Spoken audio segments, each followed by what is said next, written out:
저희는 지금 매일 성경에 따라 계속해서 예레미야 말씀을 함께 묵상하고 있습니다.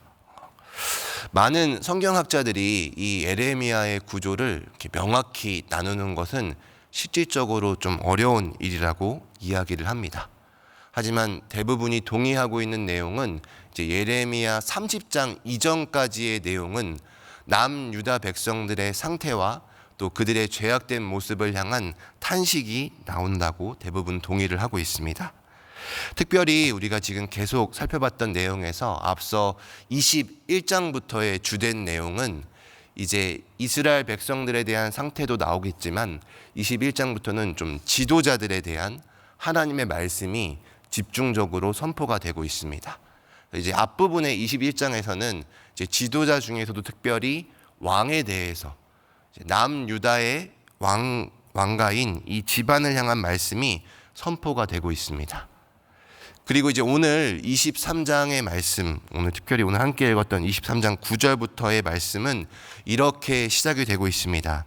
선지자들에 대한 말씀이라. 내 마음이 상하며 내 모든 뼈가 떨리며 내가 취한 사람 같으며 포도주에 잡힌 사람 같으니 이는 여호와의 그 거룩한 말씀 때문이라. 세번역 성경에는 이 부분이 이렇게 기록이 되어 있는데요. 내 심장이 내 속에서 터지고 내 모든 뼈가 떨리며 내가 취한 사람처럼 되고 포도주에 골마 떨어진 사람처럼 되었으니 라고 예레미야가 자신을 표현하고 있습니다. 왜 예레미야는 자신의 심장이 터지고 내 뼈가 떨리고 있고 자신이 취한 사람처럼 되었다라고 말하고 있는 그 이유가 무엇인가? 말씀해 보게 되면 바로 여호와의 거룩한 말씀 때문에, 이 선지자들을 향한 이 여호와의 거룩한 말씀 때문에 지금 예레미야가 이러한 상태 가운데 놓여져 있다라고 이야기를 합니다. 그렇다면 이 선지자들을 향한 말씀, 이 여호와의 거룩한 말씀의 주된 내용은 어떤 내용이냐? 11절에 이렇게 나옵니다. 여호와의 말씀이니라. 선지자와 제사장이 다 사악한지라. 내가 내 집에서도 그들의 악을 발견하였노라.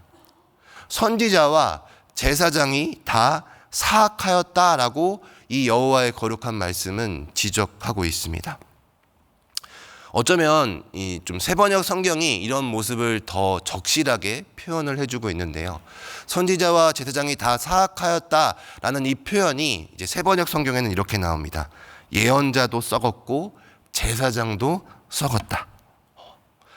선지자와 제사장을 향한 이 거룩한 말씀이 이들은 다 사악하였다, 이들은 다 썩었다라고 하나님의 말씀은 지금 지적하시고 있습니다. 이들이 다 사악하였다, 다 썩었다라고 말하는 그 이유에 대해서 이제 11절 이전인 10절에 이제 그 이유가 등장을 하는데요. 10절 말씀해 보게 되면 이 땅에 간음하는 자가 가득했다라고 나오고 있습니다. 구약 성경에서 이제 간음이라는 단어를 쓸 때는 물론 혼인 관계에서 적절하지 못한 관계를 유지할 때 간음이라는 단어를 쓰기도 하지만 대부분의 구약 성경에서 특히 선지서에서 간음이라는 단어가 나올 때는 하나님의 백성인 이스라엘 백성들이 하나님과의 관계 속에서 올바른 관계를 맺지 못하고 우상 숭배를 할 때 쓰는 단어가 바로 이 간음이라는 단어입니다. 남유다 땅에 하나님을 저버리고 하나님을 떠나서 우상 숭배를 하는 일이 가득했습니다. 선지자와 제사장이 해야 할 가장 주된 목적이 있다면 바로 하나님의 백성들을 하나님께로 인도하고 하나님께로 나오게 해야 하는 그 역할을 감당했어야 하는데 이들이 이 역할을 감당하지 못했기 때문에 이 남유다 온 땅이 하나님 앞에 간음하는 일이 벌어지게 되고 하나님께로 나아오는 것이 아니라 그 땅 가운데 우상 숭배가 가득했다라고 그 이유를 말씀을 해주고 있습니다. 너무나 심각한 상황이 바로 선지자와 제사장 때문에 벌어지게 되었음을 우리는 말씀을 통해 발견할 수 있습니다. 그리고 더 나아가 이제 오늘 말씀은 이제 13절과 15절에 보게 되면 이제 북이스라엘의 선지자였던 사마리아의 선지자들과 남유다의 선지자였던 예루살렘의 선지자들의 모습을 비교해 주게 됩니다. 그렇다면 이 북이스라엘 사마리아의 선지자들의 모습은 어떠했는가? 오늘 말씀해 보게 되면 그들은 우매하였다라고 나옵니다. 이들이 우매하였던 이유는 무엇이냐면 북이스라엘의 선지자들, 사마리아의 선지자들이 했던 일들은 하나님이 아닌 바알을 의지해서 예언했고, 결국에는 하나님이 아닌 바알을 의지하여 예언을 하다 보니 이 백성들을 잘못된 길로, 그릇된 길로 인도하게 하였습니다. 그래서 이 실제의 역사 속에서 북이스라엘은 아수르에 의해 결국 멸망하게 됩니다. 그렇다면 북이스라엘의 선지자들, 사마리아의 선지자들은 우매해서 이 백성들을 그릇된 길로 인도하였는데, 지금 남유다, 예루살렘의 선지자들의 모습은 어떠한가? 이들도 전혀 다를 바가 없다라는 것입니다. 이들은 간음을 행하고 거짓을 말했습니다. 그리고 악을 행하는 자의 손을 오히려 더 강하게 하는 모습을 보여주게 됩니다. 결국 북이스라엘의 전철을 따라서 남유다 역시 이러한 멸망을 피할 수 없음을 오늘 말씀은 우리들에게 경고해 주고 있습니다. 어찌나 이들의 죄악이 큰지 만군의 여호와께서 말씀하시기를 그들에게 쓴 쑥을 먹이고 그들에게 독을 탄 물을 마시게 하겠다고 하나님은 말씀하십니다. 그리고 이제 마지막 16절부터 이어지는 말씀은 이제 참 선지자와 거짓 선지자의 모습을 우리들에게 구체적으로 보여주고 있습니다. 그렇다면 이 참 선지자와 거짓 선지자를 나눌 수 있는 명확한 기준은 무엇인가? 오늘 말씀을 통해서 발견할 수 있는 참 선지자와 참된 선지자와 거짓 선지자를 구분할 수 있는 모습은 두 가지가 있는데요. 첫 번째로는 그들이 전달하고 있는 그 말이 어디로부터 나왔는지에 따라서 이들이 참된 선지자냐 거짓 선지자인지를 구분할 수 있습니다. 오늘 우리가 함께 읽었던 우리 16절의 말씀 다시 한번 같이 읽어보도록 하겠습니다. 16절입니다. 만군의 여호와께서 이와 같이 말씀하시되 너희에게 예언하는 선지자들의 말을 듣지 말라. 그들은 너희에게 헛된 것을 가르치나니 그들이 말한 묵시는 자기 마음으로 말미암은 것이요 여호와의 입에서 나온 것이 아닌다. 오늘 이 말씀을 통해서 참된 선지자와 거짓 선지자를 명확히 구분할 수 있는 기준점이 등장하고 있습니다. 이 선지자가 둘 다 말을 전달하고 있는데, 말을 하고 있는데 그 말이 어디로부터 출발하느냐에 따라서 이 선지자가 참된 선지자인지 거짓 선지자인지를 우리는 살펴볼 수 있습니다. 똑같이 말을 하고 있지만 그 말이 자기 마음으로부터 비롯된 것이라면 그 선지자의 말은 거짓 선지자의 말입니다. 하지만 그 선지자의 말이 여호와의 입으로부터 나온 말을 전달하고 있다면 그 선지자의 말은 참된 선지자의 말일 것입니다. 또 두 번째 차이는 바로 참된 선지자는 범죄한 유다 백성을 향해 여호와의 심판을 선포하고 이 백성들이 회개하고 하나님께로 돌아오라고 촉구하고 있지만 오히려 거짓 선지자는 그렇지 않다. 너희는 평안하다. 오히려 악을 더하게 하고 있고 그 악에 거하고 있는 모습을 우리는 이 16절 이후에 있는 말씀을 통해 발견할 수 있습니다. 이 선지자들을 향한 이 말씀 앞에 오늘 예레미야는 자신의 심장이 터지고 자신의 뼈가 떨리며 자기가 취한 사람처럼 되었다고 고백하고 있습니다. 이 말씀을 설교하기 위해서 처음 9절 말씀을 이제 접하고 묵상했을 때 예레미야가 너무 조금은 이렇게 과잉 감정을 표현한 것은 아닐까.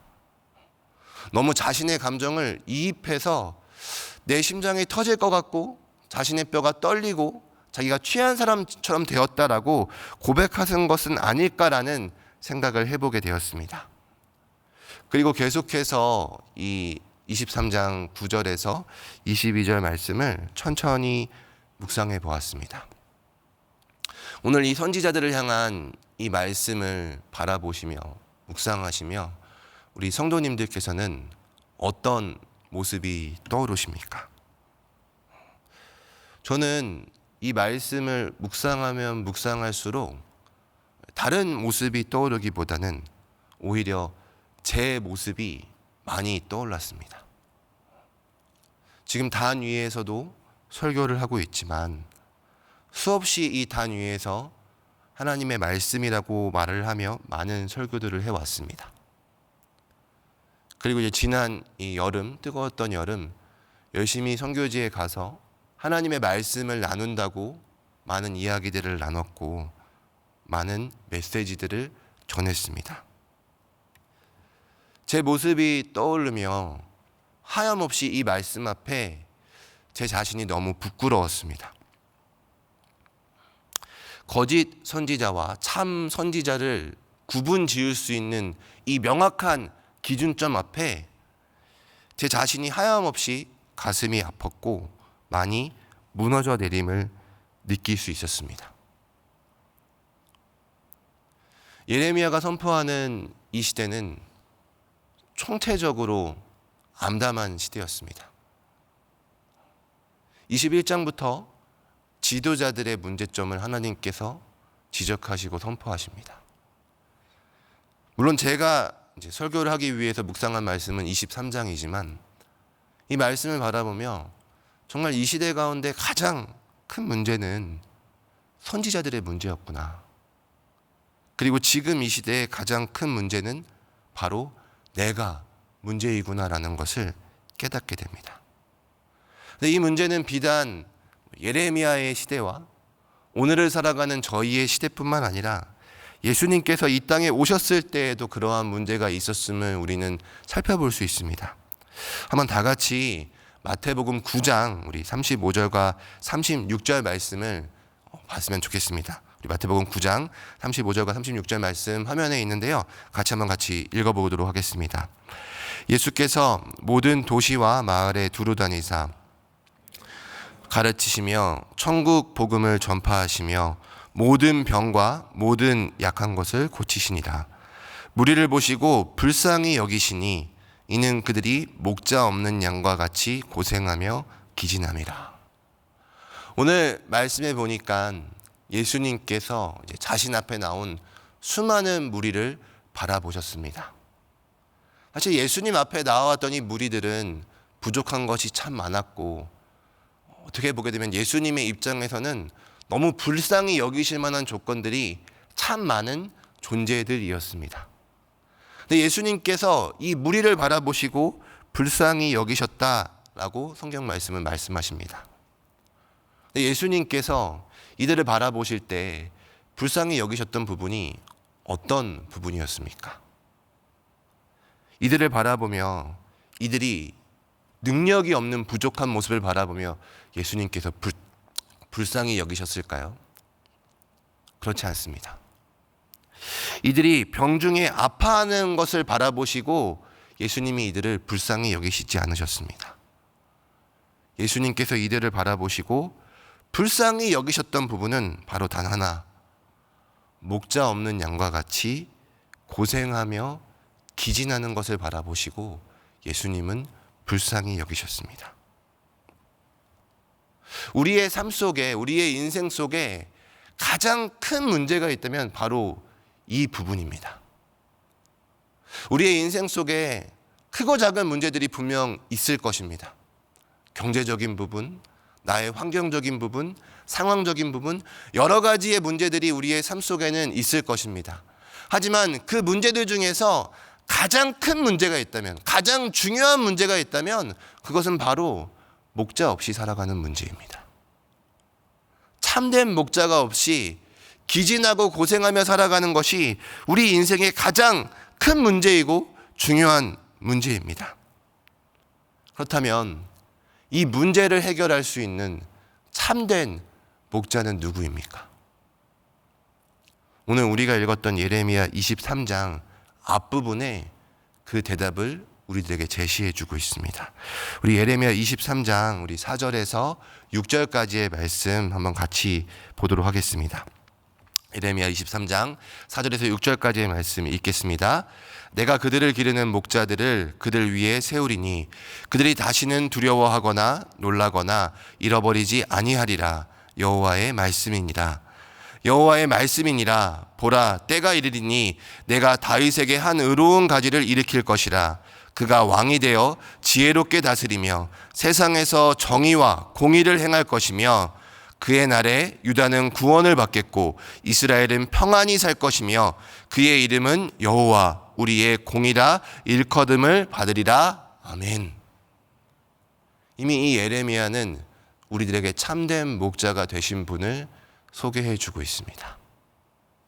바로 다윗의 집안을 통해서 세워질 한 의로운 가지, 우리를 위해 이 땅에 오신 예수 그리스도입니다. 우리 시대의 가장 중요한 문제는 바로 잘못된 목자로 인해 생기는 것 같습니다.